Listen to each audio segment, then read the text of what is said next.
The phrase man-child is used too loosely. It does not mean a man who plays games, lives with his parents, earns less than his partner, or asks for help. It is not a medical diagnosis. It describes a repeated relationship pattern. Responsibilities that belong to him keep becoming somebody else's job, and he resists taking them back. Housing costs, unstable work, caregiving, disability, depression, ADHD, culture, and bad luck can all change what independence looks like. A person can need support and remain honest, grateful, and responsible. The words repeatedly and resists matter. One forgotten bill is a mistake. A difficult year may require extra support. Not knowing how to do something means a skill must be learned. The pattern appears when the same person keeps avoiding responsibility, another person keeps compensating, and the arrangement starts to feel normal. If you remember only one point, remember this. The issue is not whether a man looks childish. The issue is whether other people must keep becoming more responsible because he refuses to carry his part. There is a water stain on the ceiling. You tell your partner you will call the landlord. A week passes, then another. Your partner reminds you twice. Each time you say you know and you will handle it. Then rain comes through the ceiling. Your partner moves the furniture, finds a bucket, calls the landlord, and arranges the repair.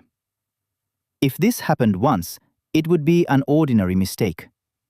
The pattern begins when the same thing happens with bills, appointments, cleaning, family obligations, and difficult conversations. You say you will handle it. You do not. The other person steps in because the problem cannot wait forever. Your responsibility becomes their work. This creates a clear contradiction. He wants the freedom and respect given to an adult, but he treats the responsibilities attached to that freedom as somebody else's pressure. A reminder feels like nagging. A request feels like control. A consequence feels unfair. Meanwhile, he still expects the shared home, relationship, job, or family to keep functioning. That is only possible because somebody else notices what he ignores and finishes what he leaves undone. This is why the issue is not simply laziness or poor organization. The pattern affects another person. One adult gets more freedom because another adult carries more responsibility. So the useful question is not, why hasn't he grown up yet? It is, why does he want to be treated as an equal while repeatedly leaving someone else to manage the consequences of his choices? There are many possible reasons for this pattern. Two are especially useful. The first is avoiding uncomfortable feelings. A task can bring boredom, confusion, shame, or the possibility of failure. If you finish the application, it can be rejected. If you make the decision, you can make the wrong one. If you admit that you do not know how, you may feel incompetent. Avoiding the task gives immediate relief.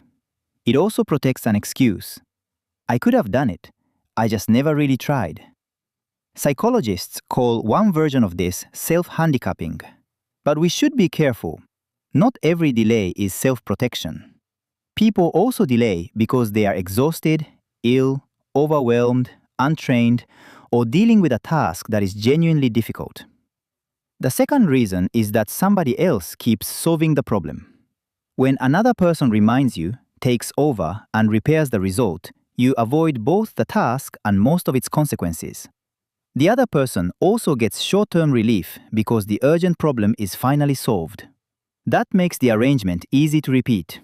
You postpone, they take over, life continues. Neither person likes the pattern, but both become part of maintaining it. The hidden rule is straightforward. If I do not handle it, somebody else will. Sometimes that is exactly what love should provide.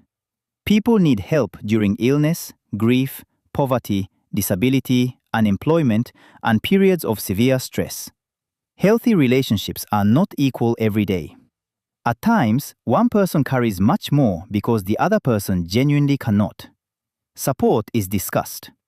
The person receiving it recognizes the cost.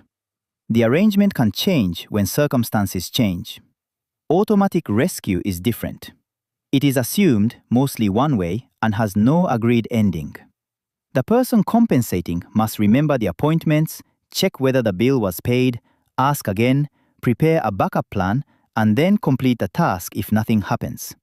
They are not only doing more work, they are becoming responsible for making sure another adult does his work. That is when support begins to feel like management. There are two ideas we should not confuse. The first is rejecting an outdated version of adulthood. A man does not need a corporate career, a mortgage, children, emotional hardness, or a serious personality to count as an adult. Those standards can be unfair, culturally narrow, and economically impossible. Refusing them may be sensible. The second idea is rejecting responsibility to the people who share your actual life. That is different. You can reject the traditional script and still pay your agreed share, keep promises, communicate honestly, learn basic skills, and repair problems you caused. Freedom does not mean having no obligations. In any shared life, choices affect other people.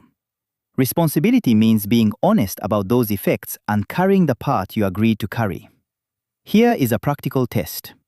When you do not carry a responsibility, what happens? And who makes sure it happens anyway? Who notices the problem? Who reminds you? Who changes the plan? Who pays the late fee, apologizes, cleans up, or worries until it is finished? Then ask one more question. Can that person safely tell you they are tired? If every conversation ends with defensiveness, anger, excuses, or another promise that does not last, they may eventually stop asking. They do the task themselves because arguing takes more energy. From the outside, the household still functions. Inside the relationship, trust is being replaced by supervision. The compensating person may still love him, but they no longer believe they can rely on him. That loss of trust is often the deepest consequence of the pattern. So what makes a man-child a man-child? Not games, not a late start, not needing support, not refusing a traditional masculine role. The pattern appears when his responsibilities repeatedly become somebody else's work, and he resists the reminders, learning, or boundaries that would return those responsibilities to him. The cause matters because different causes need different responses. A hard period may need temporary support. A disability may need accommodation. A missing skill may need instruction and practice. An unfair division of work needs a new agreement. A refusal to participate may need a firm boundary. Understanding the reason helps us respond fairly. It does not erase the effect on the person carrying the extra load. That person does not have to prove that he is malicious before their exhaustion counts. The relationship can become harmful through many small moments. A promise not kept, a task taken over, a difficult conversation delayed, and the same problem returning next week. Needing help is not the problem. The pattern becomes harmful when help is expected, the consequences repeatedly move to somebody else, and requests for shared responsibility are treated as attacks. Adulthood is not doing everything alone. It is taking responsibility for your effect on other people. It means making clear agreements, asking for help honestly, doing what you can, and responding when your actions create extra work. The goal is not perfect independence. It is a relationship in which support can move in both directions, and responsibility does not quietly belong to only one person. If part of this pattern feels familiar, start with one recurring responsibility that another person currently tracks for you. Choose something ordinary: a bill, an appointment, the laundry, a repair, a family message, or one part of childcare. Take responsibility for the whole task. Notice when it needs doing. Make the plan. Do it. Check that it is actually finished. Do not wait for a reminder. If you do not know how, ask to be shown. But remain responsible for completing it next time. If the conversation brings up shame or defensiveness, say that plainly. Feeling embarrassed does not mean you are being controlled. It may mean you are seeing the cost more clearly than before. One completed task will not repair an entire relationship, but repeated responsibility can slowly replace supervision with trust. What might change if the people who love you no longer had to manage you before they could stand beside you?